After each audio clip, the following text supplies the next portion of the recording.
Hi, bike டாக்ஸிக்கு yellow coat குடுத்துட்டாங்களா? அப்படி எல்லோ கோட் குடுத்தாங்கன்னா என்ன ஆகும்? அப்படின்னு தெரிஞ்சுக்கணும்னு நினைக்கிறீங்கன்னா, இந்த வீடியோ ஃபுல்லாக பாருங்கள், புரியும். அதுக்கு முன்னாடி சப்ஸ்கிரைப் பண்ண ஒரே செகண்ட் தான் ஆகும். சப்ஸ்கிரைப் பண்ணுவீங்களா? பைக் டாக்ஸி ஓட்டக்கூடாதுன்னு சில பீப்புள் சொல்கிறாங்க. ஆனால் பைக் டாக்ஸி வேணும்னு சில பீப்புளும் இருக்காங்க. ஆனால் கண்டிப்பாக நமக்கு பைக் டாக்ஸி வேணும். ஏன்னா நம்ம உலகம் பரிணாம வளர்ச்சி அடைஞ்சிருச்சு. அதை நோக்கி போகணும்னா நமக்கு பைக் டாக்ஸி கண்டிப்பாக தேவை. ஆனால் அதுக்கு நீ எல்லோ போர்டு வேணாம். அதுக்கு பதில் ஏதாச்சும் ரெகுலேஷன் கொண்டு வாங்க, அது போதும். ஆனால் எல்லோ போர்டு மட்டும் வேணாம். அந்த எல்லோ போர்டு வரும்போது தான் ஆட்டோக்காரங்க, கார்காரங்க எல்லாத்துக்குமே வாழ்வாதாரம் போகும். அப்படி என்ன ரெகுலேஷன் தெரிஞ்சுக்கணுன்னா அதுக்கு அடுத்த வீடியோ போடுறேன். இந்த வீடியோவில் பைக் டாக்ஸிக்கு எல்லோ போர்டு வந்தால் என்ன பிரச்சனை வரும்ன்றதை ஃபஸ்ட்டு நம்ம புரிஞ்சுக்குவோம்.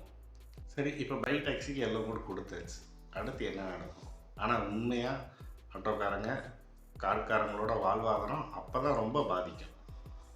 ஏன்னா நார்மலாக வர்றவங்க எல்லாருமே இப்போ ஆன்லைன் யூஸ் பண்ண தெரிஞ்சவங்க மட்டும்தான் பைக் டாக்ஸியில் போகிறாங்க.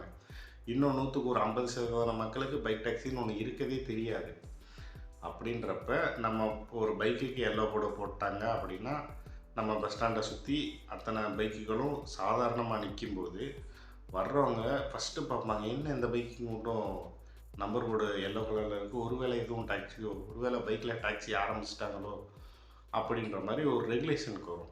அப்போ தான் உண்மையாகவே ஆட்டோவுக்கும் காருக்கும் அது ரொம்ப பாதிப்பாக இருக்கும். ஏன்னா இப்போ எக்ஸாம்பிள் சொல்கிறேன், ஒரு 5 இல்லை ஒரு 3 பேர் பஸ்ஸில் வந்திருக்காங்க, ஒரு 3 ஃப்ரெண்ட்ஸ். இப்போ பஸ் ஸ்டாண்ட்லேருந்து அவங்க ஒரு இடத்துக்கு போகணும். அதுக்கு போய் அவங்க டைரெக்டாக போய் ஆட்டோவில் அப்ரோச் பண்ணுறாங்க.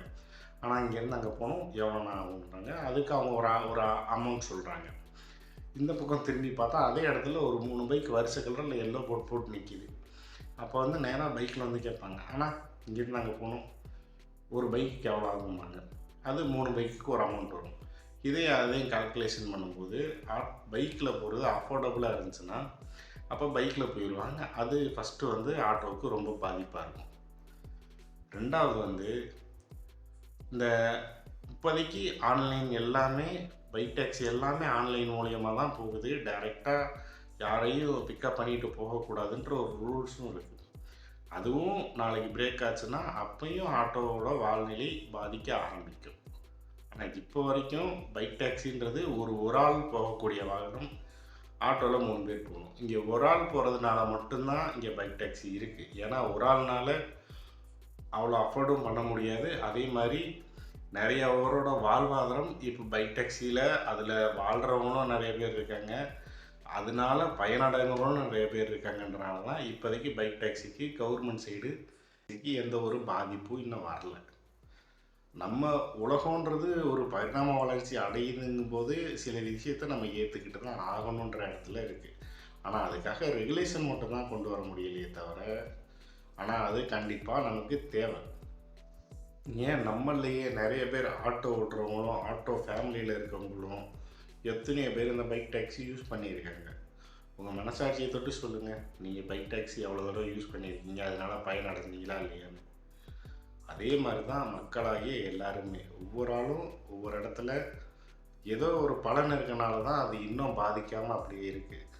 அது பாதிக்கிற அளவில் இருந்துச்சுன்னா இந்நேரம் அதை பேனும் பண்ணியிருப்பாங்க. ஆனால் பைக் டாக்ஸிக்குன்னு சில ரெகுலேஷன் கொண்டு வந்தால் அதை ஆட்டோக்காரவங்களும் கார்காரவங்களும் ஏற்றுக்கிறதுக்கான தயாரான நிலையில் தான் இருக்காங்க. ஆனால் அந்த ரெகுலேஷன் எப்படி கொண்டு வர்றதுன்றது தான் இங்கே சிக்கலே இருக்குது.